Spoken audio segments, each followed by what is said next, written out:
একজন পরিচ্ছন্ন ব্যক্তির জন্য আপনারা ভোট চাচ্ছেন। আপনাদেরকে মাথায় রাখতে হবে, আপনারা এই সমাজকে সুন্দরভাবে গড়ে তুলতে একজন পরিচ্ছন্ন ব্যক্তির জন্য আপনারা ভোট চাচ্ছেন। সুতরাং আপনারা পরিচ্ছন্নভাবে সকলের দরজায় দরজায় যেয়ে আপনারা ভোট চাবেন। এই সমাজকে গড়ে তোলার দায়িত্ব এখন আপনারা পেয়েছেন। সঠিক ব্যক্তিত্বকে নির্বাচিত করার দায়িত্ব আপনারা পেয়েছেন। এখন আপনারা এই সমাজের প্রতিনিধি, আপনারা এই সমাজকে কাকে দিয়ে কিভাবে গড়ে তুলবেন এই দায়িত্ব আপনাদের। সুতরাং আপনারা এগিয়ে যাবেন, মহল্লায় মহল্লায় ভোট চাবেন। একজন শিক্ষিত ব্যক্তি, ভালো ব্যক্তির জন্য দোয়াত কলম মার্কায় আপনারা ভোট চাবেন। দোয়াত কলম মার্কায় ভোট চাবেন। ইনশাল্লাহ 8 তারিখে রাতে বিজয়ের মাঠে আপনাদের সঙ্গে আবার মিলিত হব। আপনারা আমার জন্য দোয়া করবেন।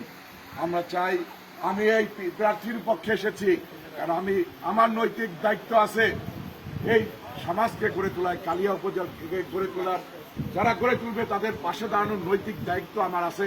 সেই দায়িত্ববোধ থেকে আজকে আমি আমার জন্মভূমি নড়াইল এসেছি, আমার জন্মভূমি অলডাঙ্গা ইউনিয়নে এসেছি, বল্লাটি কচুয়াডাঙ্গা এসেছি, আপনাদের মাঝে এসেছি।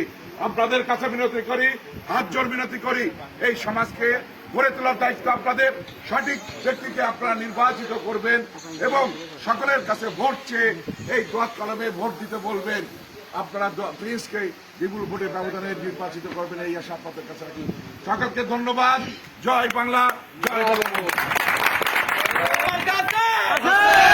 কালিয়া উপজেলায় কোনো মার্কা আছে? কোনো মার্কা আছে? বল্লাড়ি পাখি মারায় কোনো মার্কা আছে? ও সেই মার্কা